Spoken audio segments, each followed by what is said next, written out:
Excuse me. But without further ado, let's jump into arguably one of the most infamous serial killers of all time. So, in 1888, Whitechapel was densely populated, poverty-stricken, and in the East End of London. It was notorious for its overcrowded slums, high crime rates, and the desperation of its inhabitants. Many women in the area turned to prostitution as a means of survival, often working in dangerous conditions.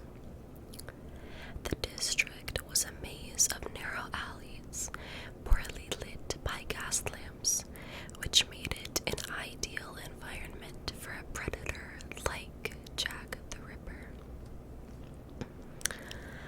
The Ripper's crimes occurred against a backdrop of a society that was deeply divided by class and wealth. The East End, with its abject poverty and squalor, was in stark contrast to the luxury of the West End. This disparity fed a public fascination with the murders, as the press sensationalized the case, often in extreme detail, feeding into the fear and anxieties of the Victorian public. So now that I've kind of set the scene there, we're going to talk about the actual murder. So the first one was the murder of Mary Ann, or Polly, Nichols. The first victim, generally attributed to Jack the Ripper, was Mary Ann Nichols, also known as Polly.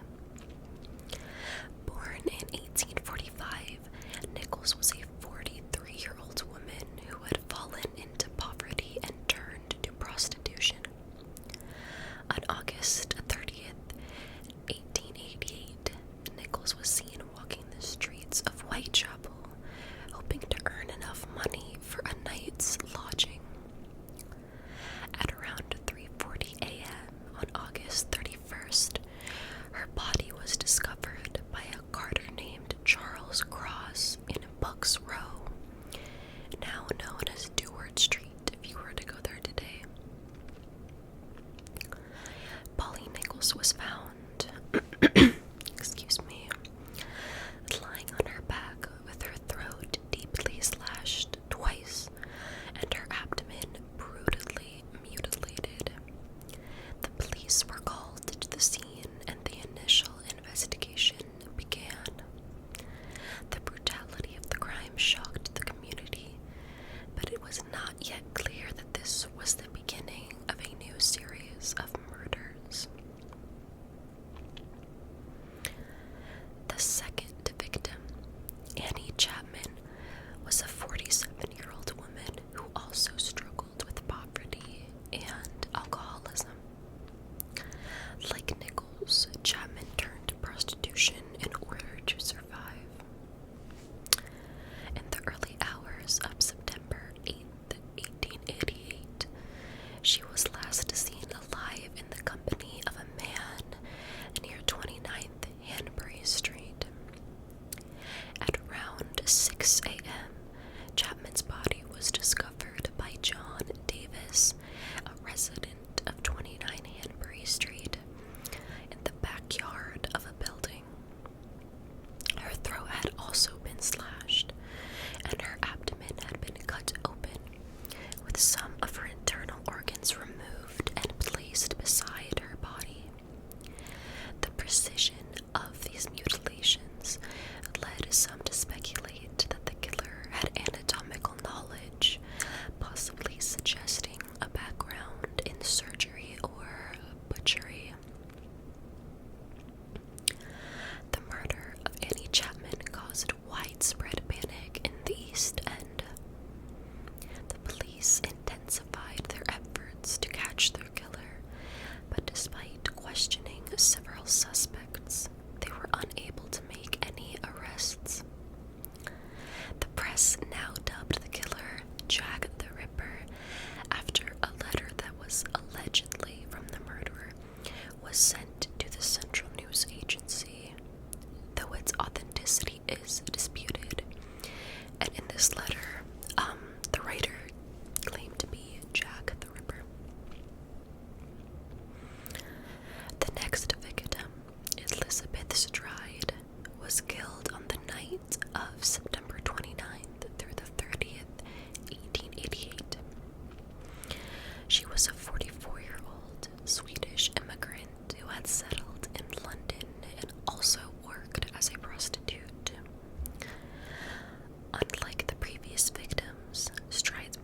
was not mutilated, leading some to believe that the Ripper was interrupted before he could complete his grisly work with her.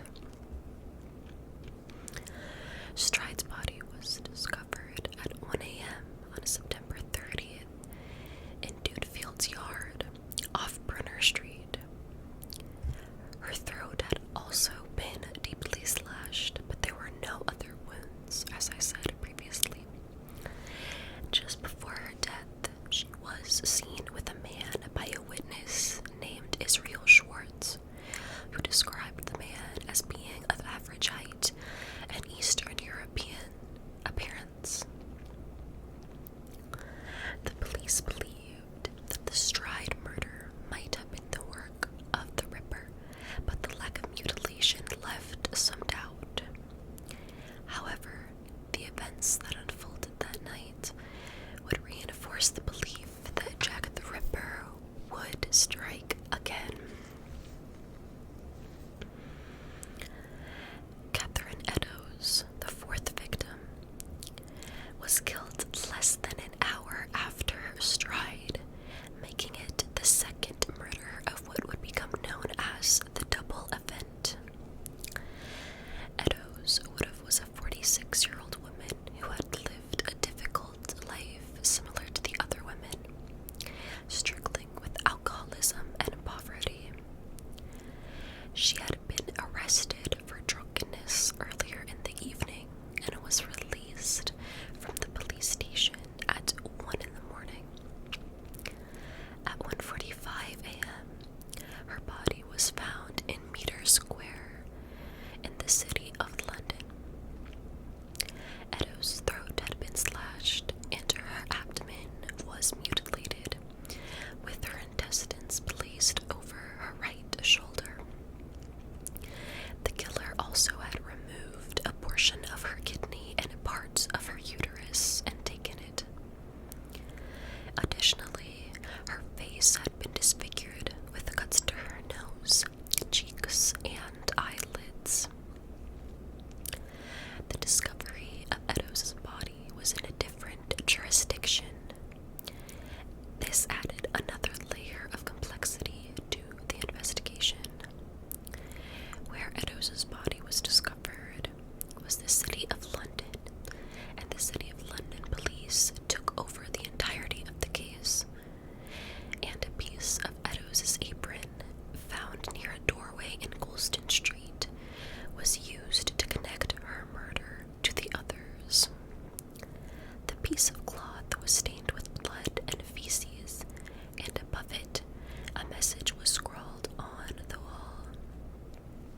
Quote, "I don't know if it's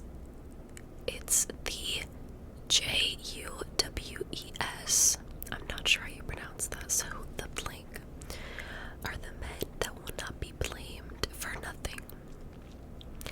This cryptic message, known as the Goulston Street graffito, had been the subject of much speculation, but its significance remains unclear. The double event of September 30th marked a turning point in the Ripper case, as it demonstrated the killer's ability to strike twice in one night, further intensifying the fear and hysteria throughout Whitechapel. The final canonical victim of Jack the Ripper was Mary Jane Kelly, a 25-year-old woman who also worked as a prostitute. Kelly was significantly younger than the previous victims and lived in a small room at 13 Miller's Court off Dorset Street. Her murder was the most gruesome of all the Ripper crimes, and it remains one of the most horrifying in all of the country. On the morning of November 9th, 1888, Kelly's landlord, John McCarthy, sent his assistant, Thomas Bauer, to collect overdue rent from her. When Bauer knocked on the door and received no response, he barely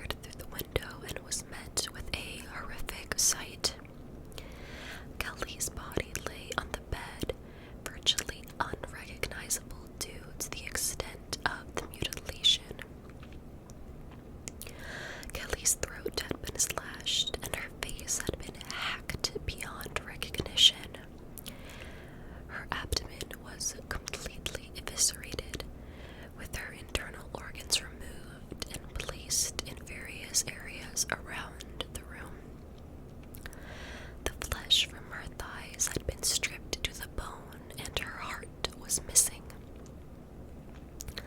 The savagery of the attack shocked even the most hardened police officers, and it is widely believed that Kelly's murder marked the culmination of the Ripper's rampage. The investigation into Kelly's murder was intense, with the police interviewing hundreds of people and following numerous leads, but once again, the killer eluded capture. The brutality of the crime left no doubt that the same hand was responsible for all 5 murders, and Mary Jane Kelly is again considered the last of the canonical victims of Jack the Ripper. So now that we have gone through the canonical 5, which is what they're called, the canonical 5 of Jack the Ripper, and since, of course, to this day he's never been caught, the next thing that we're going to discuss is the profile of who this killer might be according to behavioral science. The Ripper's murders were characterized by extreme violence, particularly towards the victims' throats and abdomens. The brutality of the attacks, especially the postmodern mutilations, suggests a deep-seated rage, possibly rooted in schmexual or psychological trauma. The removal of internal organs, in some cases, indicates that the killer had at least a rudimentary knowledge of human anatomy, though this does not necessarily imply formal medical training. The precision of the cuts and the targeted nature of the mutilation suggests a deliberate and calculated approach rather than an impulsive or frenzied act. These extreme mutilations, particularly the removal of the organs, also suggest that the Ripper derived pleasure from the suffering and degradation of his victims. This points to sadistic tendencies, where the killer finds satisfaction in exerting control and inflicting pain. These mutilations were likely part of a ritualistic behavior, where the act of killing was not just about ending a life, but also about fulfilling a deep-seated need to dominate and destroy. The fact that the mutilations were often focused on the abdomen and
Ripper may have appeared as an ordinary member of society, possibly holding a job or maintaining social relationships, all while harboring a dark and violent side. This duality is common in individuals with ASPD, who often lead seemingly normal lives but engage in criminal or immoral behavior without experiencing the guilt or anxiety that would typically deter such actions. The Ripper's choice of victims suggests a specific targeting pattern as well. All the victims were women, middle-aged except for the last one, and engaged in prostitution, indicating that the Ripper had a clear preference or need to kill women who fit this profile. This could point to a psychological fixation or a need to punish this particular type of woman. The victim's vulnerabilities, poverty, marginalization, and the need to solicit clients in the dark made them easy targets for the Ripper, who likely preyed on their desperation and trust. The Ripper's interactions with his victims before the murders are unknown, but it is likely he approached them under the guise of a client. His ability to gain their trust and lure them to secluded locations suggests that he was confident and possibly charming, and able to disarm their suspicions. The crime scene itself, the crime scenes, provide critical insights into the Ripper's psychological state and modus operandi as well. The killings were methodical, with the Ripper ensuring that the victims were incapacitated quickly by slashing their throats before carrying out his ritualistic mutilations. This efficiency indicates a level of experience and comfort with violence, suggesting that the Ripper may have committed other crimes before the canonical murders, possibly escalating in severity over time. Okay, so now we're going to actually get into some of the possible suspects. Well, the suspects of the Jack the Ripper case. There have been, over the years, probably over 100 suspects, but I'm just going to be going over the most widely believed and the most widely agreed upon suspects, if you will. The first one that we will be discussing is Montague John Druitt.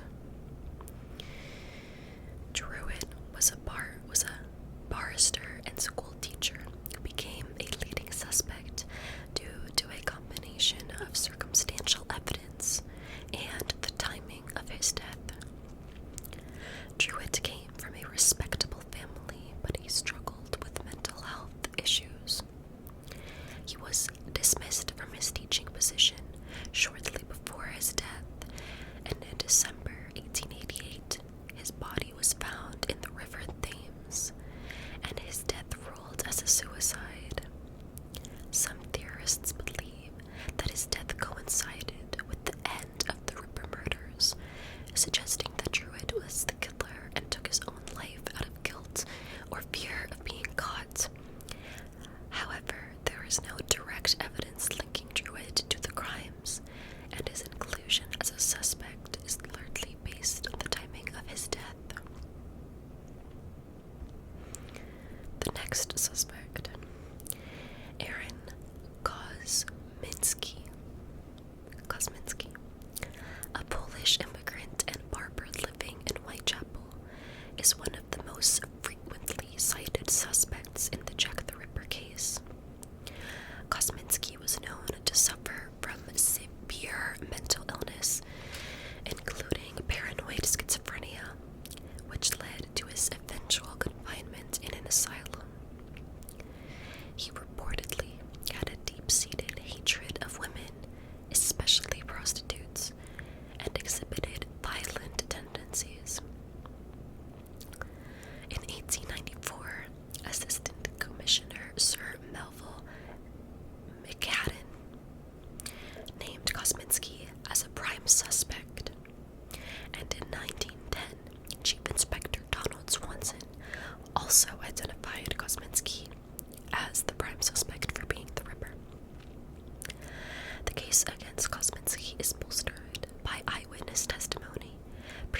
was the killer. So basically, he matched descriptions given by people who had seen the Ripper, and his background and mental state and his hatred for women and prostitutes just boosted the likelihood that this guy could have been Jack the Ripper. Excuse me. Michael Ostrog was a Russian-born criminal and former medical student who was considered a suspect due to his history of violence and mental instability. Ostrog was a career criminal with numerous aliases and a record of fraud, theft, and other crimes. He had been incarcerated in asylums and prisons across Europe, leading some to believe he was capable of committing the Ripper's murders. Ostrog was also included in McNadden's memorandum as a suspect, partly because of his medical background and his absence from London at critical times during the murders. However, again, there is no concrete evidence linking Ostrog to the crimes, and his alibi for the time of the murders has never been fully debunked. Many modern researchers consider Ostrog an unlikely candidate given the lack of physical evidence or credible eyewitness accounts connecting him to the Ripper. I think the biggest point with this guy was that he had a medical background, and as I said, a lot of people believed that the Ripper did have medical background or some kind of background in butchery, because, you know, the average person off the street doesn't know how to just cut out a kidney first try. Again, like, the cuts were very methodical and precise. James Maybrick, a Liverpool cotton merchant, became a suspect actually in the 1990s after the publication of a controversial diary allegedly written by Maybrick in which he confessed to being Jack the Ripper. Of course, this was found decades after his death. The diary contained detailed descriptions of the murders and the supposed motivations behind them. However, the diary's authenticity has been hotly debated, with many experts considering it a hoax. Maybrick was a well-known figure in Liverpool society, and his sudden death in 1889 under suspicious circumstances added to the intrigue. His wife, Florence Maybrick, was convicted of poisoning him, though her conviction was later overturned. Despite the sensational nature of the diary and its claims, there is no reliable evidence connecting Maybrick to the Ripper crimes, and most historians dismiss him as a credible suspect because, again, they believe that the diary was a hoax. And by hoax, it could go both ways. Some people believe that he didn't even write the diary at all, and somebody wrote it under, like, the pretense of saying it was this guy, and then tried to pass it off as truth. Or it could have been that he did write the diary, but just made up everything. You can read, like, portions of the diary online if you would like to look it up. But yeah, I mean, a lot of experts believe that it's a hoax, so I can't really give my opinion on that, as I don't know enough information to give a well-educated opinion. The next suspect, Walter Sickert, a renowned British artist, has also been proposed as a suspect based on both his artwork and his personal life. The theory that Sickert was the Ripper was popularized by a crime novelist by the name of Patricia Cornwell, who argued that his paintings, which often depicted macabre and violent scenes, reflected a disturbed mind capable of committing the murders. Cornwell also claimed to have found DNA evidence linking Sickert to the Ripper letters, though this evidence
led some to believe that he could have escalated to the Ripper murders.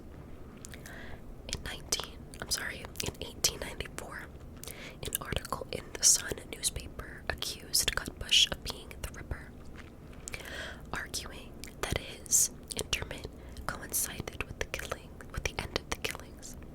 However, police officers, including Sir Melville McGadden, dismissed Cutbush as a suspect altogether. So that is the case, the profile, and the suspects in the Jack the Ripper case. This case reminds me a lot of the Zodiac.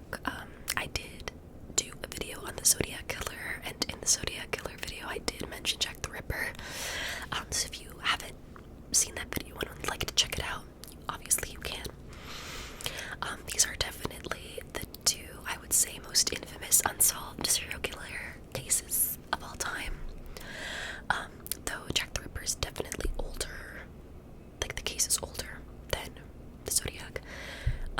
I think everybody is aware that this case will never be solved, will likely never be solved. It's been over a century, and of course at the time there was no real DNA or like a forensic anything. Something that I did want to mention that I forgot to put in the notes was during the double event where he killed the two women. You can actually look up like a map where it will pinpoint where the first girl was murdered and then where the other one was, and it was like right next to each other. And what's crazy is that the time of death of the second woman coincided with the time when the first woman's body was already discovered and policemen were searching. So basically, Jack the Ripper was actively killing another woman while police officers had already discovered the first one and were searching the area. And it wasn't like they were that far from each other. Although the second one was in a different jurisdiction. I'm sure some of you guys know like the weird lines with jurisdiction. It doesn't necessarily mean that they were far from each other. They really weren't. Again, if you want to look up like a map, it's just insane to see how he was able to literally slip past hundreds of police officers who were looking for him, and not only that, had the gall to commit another murder. Another thing I wanted to point out is I feel like I didn't stress enough on the fact that this guy had to have been super charming, super cunning, because, I mean, imagine being a prostitute and obviously hearing about all of these other prostitutes being murdered, and yet he was able to charm them into leading them to secluded areas even after some of them had already known that there was a killer. He has to have had some like otherworldly charm. This is again consistent with psychopaths, as a lot of you may know. So I did want to overstate that as well, because I think that that is also insanity. Last thing that I will talk about is, I have mentioned this in other cases where it is extremely unlikely for a killer to just stop killing. Usually, the killer is either dead, in prison for another crime, or moved away and is committing other crimes that aren't being connected to the original crimes. I would find it extremely unlikely and strange for Jack the Ripper to have committed these 5 canonical crimes, especially after escalating and being so incredibly brutal with the last one, to then just stop killing. I don't think that that is plausible.